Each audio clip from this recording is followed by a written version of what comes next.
Pues nada, muchas gracias por estar aquí y bueno, vamos a tener una charla, Juanjo. ¿Se ¿Funciona? oye? Sí, sí, sí, se oye.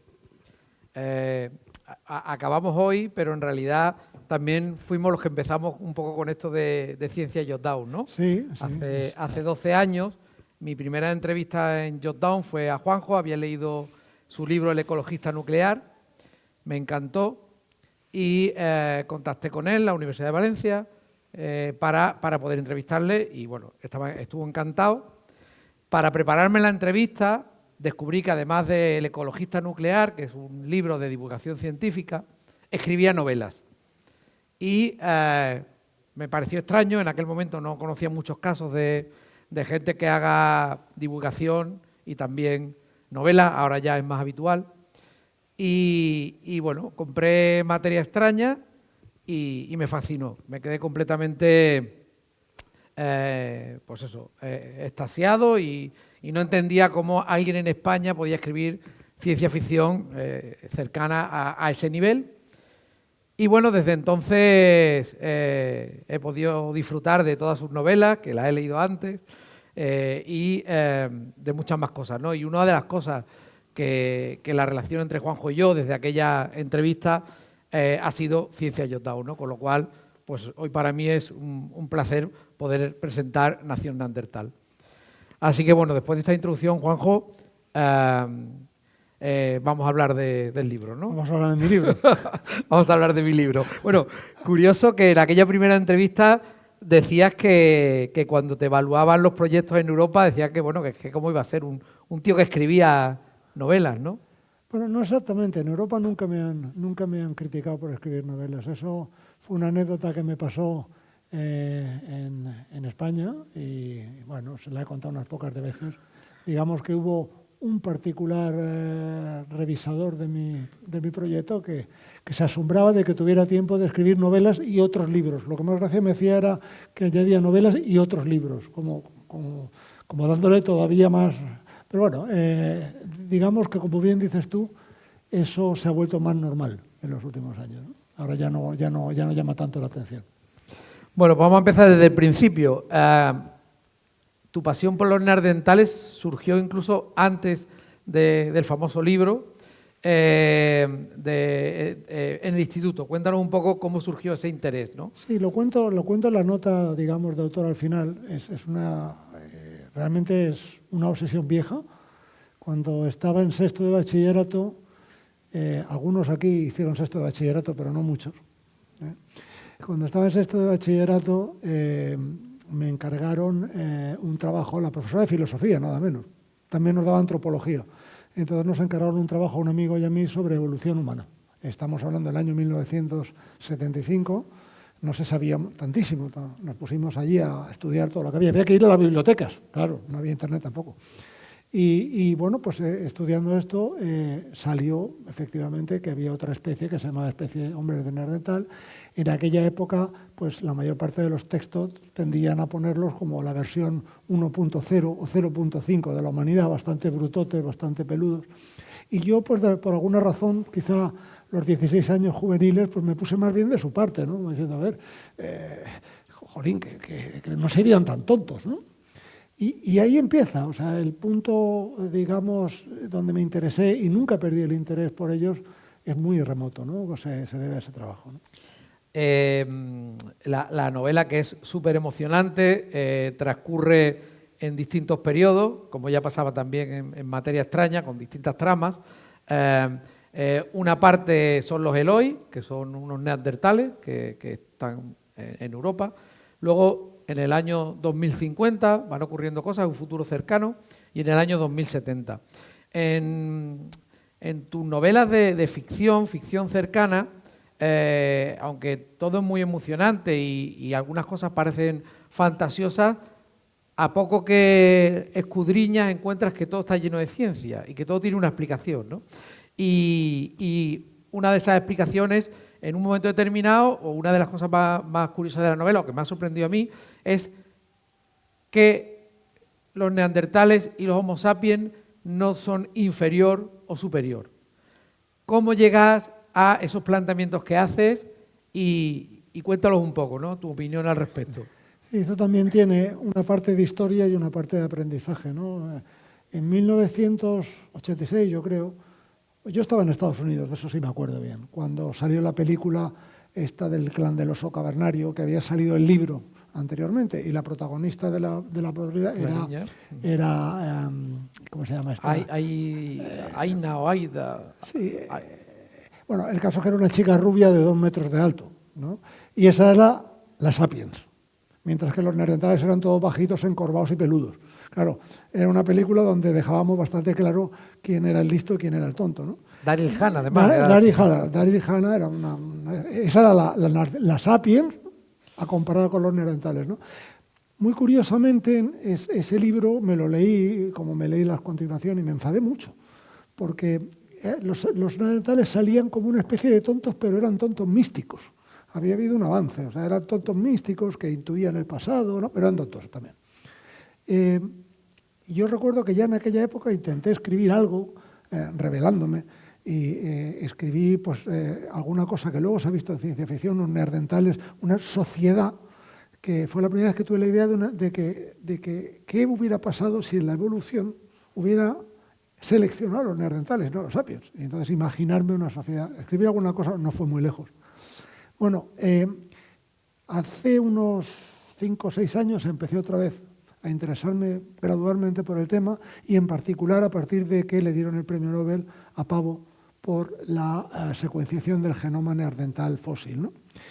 Y bueno, yo creo que hay un momento interesante, que es una visita a Atapuerca, al CENIE y a todo el museo, hace exactamente ahora 10 años, y en esa visita conocí a Emiliano Brunner, y empezó una conversación con él, como contigo, que lleva 10 años en marcha.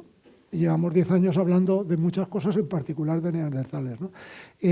Yo creo que él me ha influenciado mucho, guiándome hacia muchas de las teorías modernas que hablan de las dos especies como especies humanas, desde luego, pero no equivalentes. Es decir, nosotros tendemos siempre a... Una cosa que hemos hablado más de una vez es que a los sapiens sobre todo nos interesan los sapiens. Y cada vez contamos una historia, que somos buenísimos contando historias, contamos una historia en la que siempre quedamos bien. Y generalmente por eso esas historias son, pues, hombre, aquí tienes a los neandertales y de alguna manera aquí a los sapiens, excepto en algunos años recientemente, como nos gustan también los pendulazos, pues ha habido alguno que otro autor que ha dicho, no, los neandertales eran más listos y más majos y más de todo. Pero en general siempre tendemos a comparar. ¿Y por qué comparar? A lo mejor eran especies no comparables, en el sentido de que teníamos un conjunto de habilidades cercanas, pero no necesariamente equivalentes. Entonces, explorar esa idea de la no equivalencia, de la extrañeza del otro, fue quizá el mayor motor de una de las tramas de la historia, ¿no?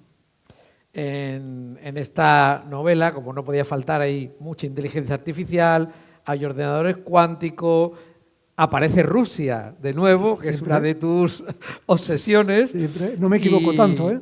Y en esta ocasión, bueno, Juanjo suele tener, aparte de las diferentes tramas y las diferentes lecturas, juega mucho con los nombres. Entonces, bueno, me acuerdo que en Materia Extraña, Héctor e Irene son tus hijos. Sí. Y cada vez que he leído una de tus novelas, pues he buscado ese quiénes son, ¿no? O a quién te refieres. Una de las tramas de Nación Neandertal ocurre en San Sebastián. Hay muchos protagonistas de la tribu de los Eloi que tienen nombres como Aiz, Astalarra, Barra, Sky, que suenan a vasco, pero hay más allá. El digamos, empresario científico intelectual protagonista se llama Ariel Arazi. Es el motor de todo, ¿no? Yo no sé si esto me lo estoy inventando o lo has pensado, espero que sí. Arazi es un verbo factitativo en vasco que significa exactamente organizar, moverse, poner en marcha. ¿Eso lo has hecho queriendo o ha sido casualidad? Bueno, lo bueno que tiene, se dice que hay dos tipos de libros, los que uno escribe y los que los lectores leen, ¿no? Este es un caso maravilloso yo diría, de disonancia cognitiva entre lo que ha hecho el escritor y lo que ha hecho el lector. Maravilloso, por cierto, su interpretación, pero no. Lamento desilusionarte, pero lo mismo que... creo que con los nombres hay un par de claves. Tú has hablado de cómo se llaman los neandertales y ese es un problema que me gustaría poneros. O sea, imaginaros que queréis escribir una novela sobre la prehistoria y tenéis que ponerle nombres a vuestros protas. ¿Qué le llamamos? ¿O le llamamos Pepe? Es un poco complicado. Yo no sabía efectivamente... Por ejemplo, a la hora de hablar de las tribus, hice una elección muy clara, los Eloi y los Morlocks. Obviamente quien haya leído Wells sabe a qué me estoy refiriendo. Los Eloi se llaman a sí mismo Eloi, al enemigo le llaman el Morlock, estoy refiriéndome a las especies de la máquina del tiempo, ¿no? Pero era complicado de narices ponerles nombres a los neandertales y ahí me salvó ni más ni menos que un manual de herbolario en euskera. Así que los neandertales de la novela Nación Neandertal se llaman Aiz, se llaman Abarra, se llaman Astalarra, se llaman Ezquia, se llaman Ayena. Todos, absolutamente todos, son nombres de plantas en euskera. Y lo que es mejor es que quedan bordados. O sea, es que parece, literalmente, estos neandertales míos son vascos. Ahora, quien me haga segundas interpretaciones, por favor, quiero decirte, ¿sabemos distinguir entre estos y estos, pero de Bilbao? No sé, no está del todo claro, pero desde luego eso fue un descubrimiento feliz.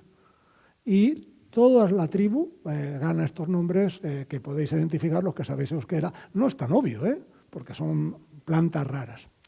Sin embargo, Arazi viene de otro lado. Hay otra parte, digamos, de mi educación que está bastante conectada por muchas razones con Israel y con el mundo judío, ¿no? Y en concreto, Arazi es un apellido judío, es un apellido israelí común, y en particular Lior Arazi es un gran amigo mío que además es colaborador nuestro en el Experimento Next. Y a mí me gusta en mis novelas hacer guiños a los amigos. Y entonces Lior Arazi es un guiño a Lior y Ariel pues es su hermano y se queda con el apellido Arazi, ¿no? Hay muchos guiños. Bueno, hay un tal Iñaco también ahí en la novela. Ese es un guiño porque estoy empeñado en que Juan Ignacio Pérez se la lea, entonces le dice salir, claro. Aparece y aparece nada menos que como un espía. Hay otro personaje digamos que su nombre no aparece, pero aparece un cierto caballero de pelo blanco que, digamos, prepara cuidadosamente sus improvisaciones. Bueno. Y hasta aquí puedo leer. Aunque haya fallado con la interpretación lingüística de Arazi, sí que hay otras que estoy seguro que he acertado porque conozco un poco las cosas que te gustan, ¿no? La compañía donde se desarrollan toda esta tecnología es Aurora, tiene que estar conectado con los robots de Aurora, ¿no? Sí, obviamente. Es decir, muchas de estas, digamos, una vez más, a la hora de elegir pues, paisajes, a la hora de elegir entornos y a la hora de elegir nombres, unos tiende a recurrir a sus imaginarios, ¿no? Sí. Entonces, Aurora, sí, que es una ciudad científica, de hecho aparece en la novela anterior, Espartana, y se llamaba Alberta. En el caso, era otra vez una ciudad científica. La idea de la ciudad científica para mí es un recurrente. Entonces, pues Alberta estaba en la Antártida, y en cambio esta nueva Aurora la ponemos en un sitio un poco más accesible que es en Islandia, ¿no? En Islandia, sí.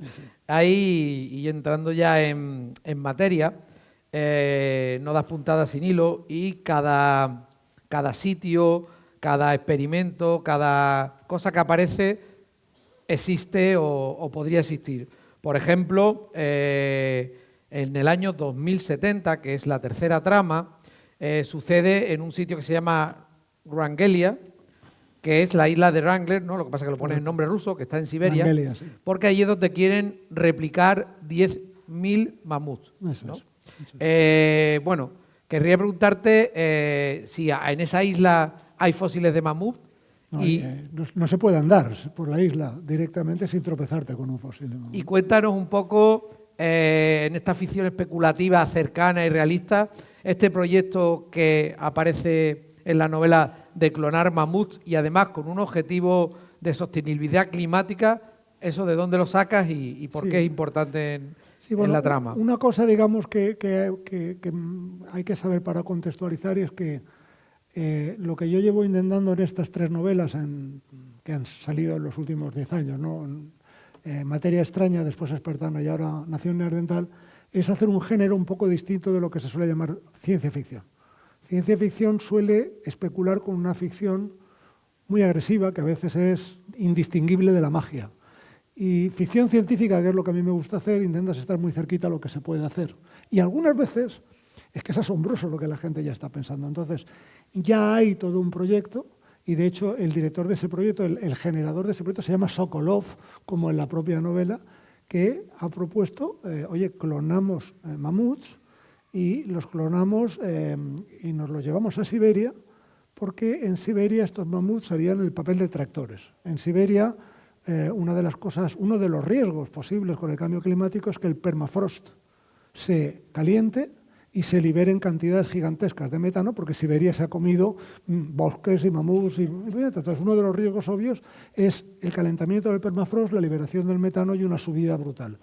Uno de los soñadores especuladores que hoy es sueño y mañana es realidad es este Sokolov, que propone que los mamuts tú los sueltas por Siberia y los mamuts pues, van haciendo lo que han hecho siempre, que es pastar, y entonces recuperarías, digamos, la tundra del Pleistoceno. Esta tundra del Pleistoceno, digamos, se está removiendo y endureciendo continuamente por la acción de los mamuts y, por tanto, tiene una labor ecológica. Y esta idea yo la cojo tal cual y, en lugar de situarla en toda Siberia, la sitúo en la isla de Wrangler o Wrangelia, que es el último reducto donde había mamuts en el mundo. De hecho, había mamuts en la época de los faraones, hace 4.000 años. Se extinguen los últimos mamuts, probablemente porque se quedan aislados y se convierten en un núcleo, digamos, genéticamente muerto y desaparecen. Y otra de las cosas que es muy interesante cuando narras cómo estos Eloi, ¿no? Viajan digamos, a través de Europa hacia el sur, escapando un poco de los Homo sapiens, ¿no? Bueno, fíjate que yo en la novela... Esto es también algo que está entre lo posible. Probablemente a Europa no llegó una sola tribu de sapiens. Sí. Y probablemente los que llegaron no eran o buenos o malos o blancos o verdes. Entonces yo especulo con la posibilidad de que hubiera varias oleadas simultáneas.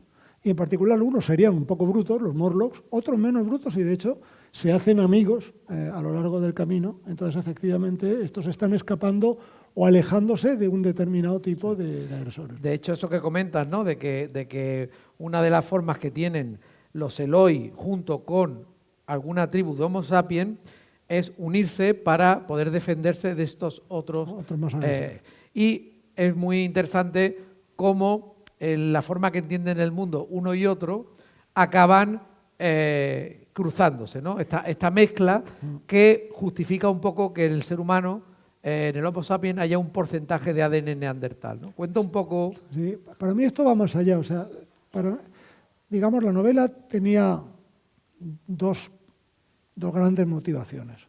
Una de la que no hemos hablado aún, que es el tema de la clonación, pero otra muy importante que era tratar de entender a esa otra humanidad y tratar de entendernos, otra vez, porque solo sabemos hablar de nosotros mismos, a nosotros en comparación con ellos. El truco para conseguirlo era darle la palabra a ellos.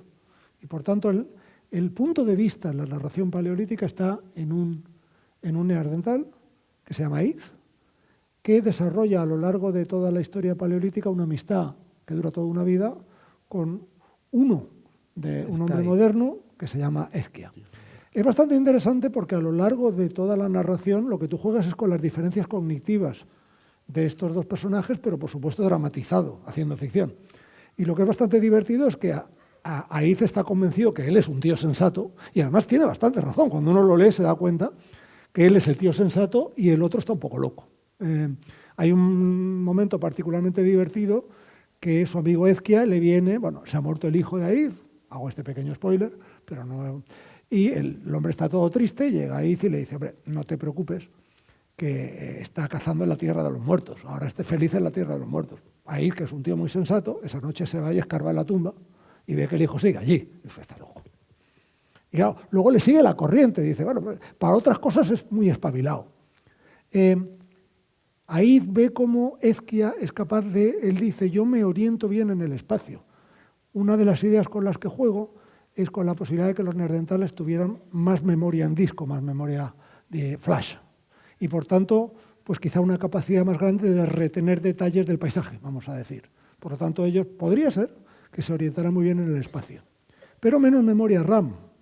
Por tanto, menos capacidad de hacer cosas a la vez, menos capacidad de proyectarse hacia adelante. Por lo tanto, él lo ve como que navega peor en el tiempo.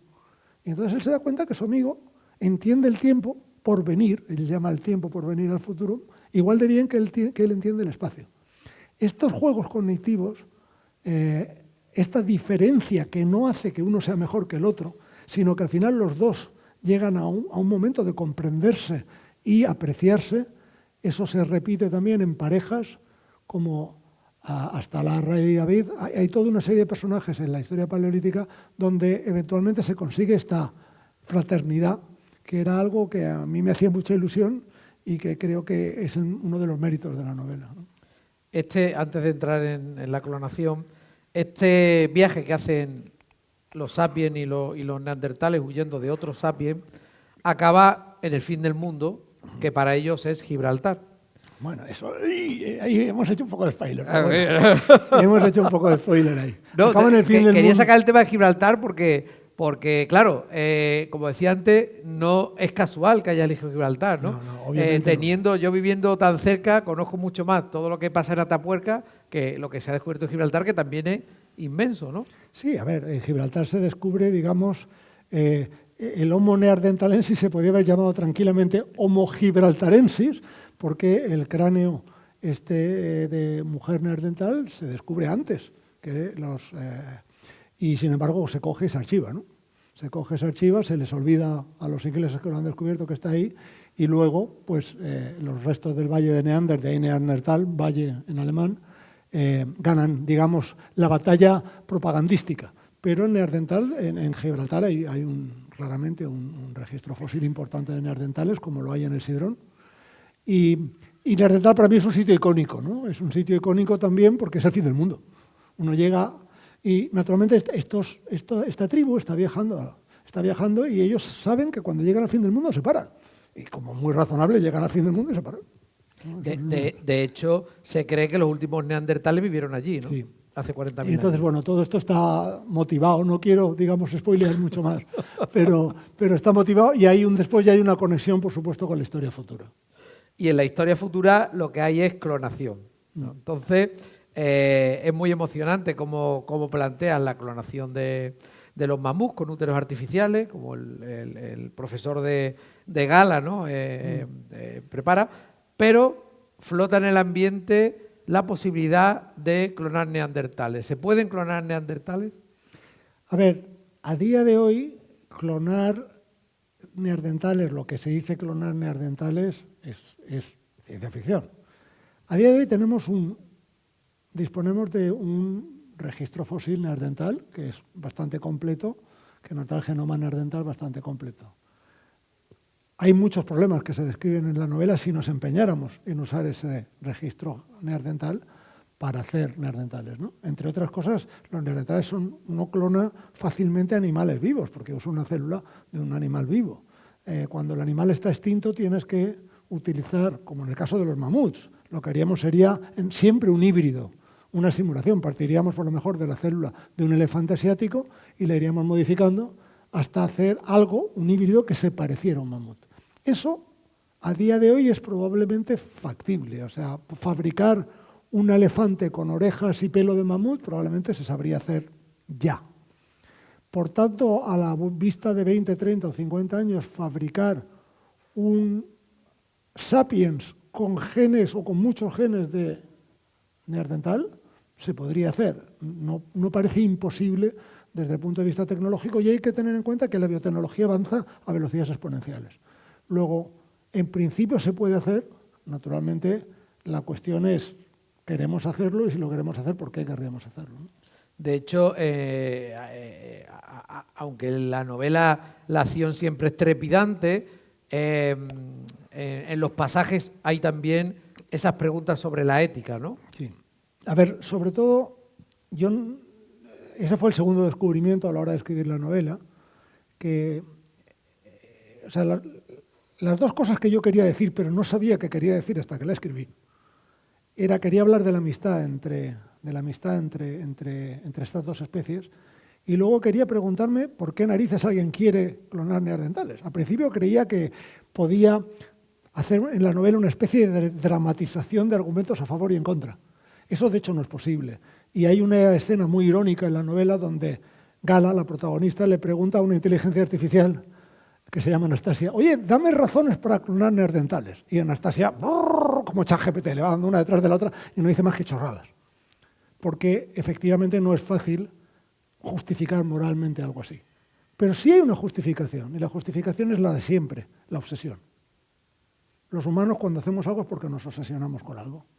Y por tanto, en la novela aparece un personaje, que es Gala, que está obsesionada por sus razones personales con hacerlo. Y eso es el motor de la novela. Y eso es lo que deja de hacer la novela una novela, digamos, de ciencia ficción, en la que pasan cosas y te permite profundizar en personajes que tienen motivaciones que llevan a cuesta una tragedia, que son capaces de hacer locuras porque ese es su pathos. Y ahí es cuando conectas con la literatura, porque la literatura es la historia de personajes enloquecidos que hacen locuras porque así se lo pide su pathos. Y en la literatura no hay ninguna otra cosa que eso.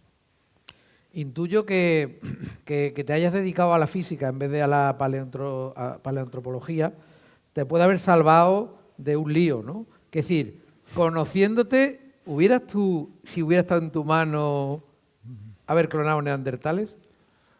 Hombre, eso habría sido biotecnología, ¿no? Pero yo no soy Gala, Salinas.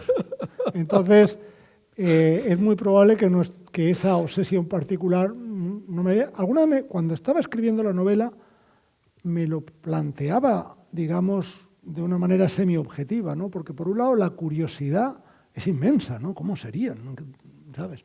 Por otro lado, estoy lo bastante poco loco como para ver que las razones en contra son apabullantes, ¿no? Y que cómo se va a atrever uno a poner a jugar con la capacidad de hacer daño a seres humanos que son inocentes y no tienen la culpa. Hace falta alguien profundamente obsesionado.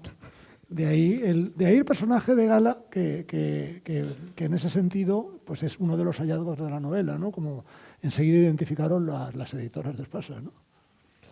Pues son las 9. No sé si quieres decir algo más y recomendar el libro. ¿Por qué? Bueno, pues hay que comprar el libro Nación Neandertal porque es mi libro, ¿no? Bueno, ahora en la planta primera tenemos los libros de Emiliano, de María Martinón, de Conchi. Lo digo porque podemos bajar todo y si alguien quiere que le firme el libro, Juanjo, María o quien sea, pues adelante, ¿no? No, a ver, yo quiero concluir solo diciendo que para mí ha sido quitarme una espina.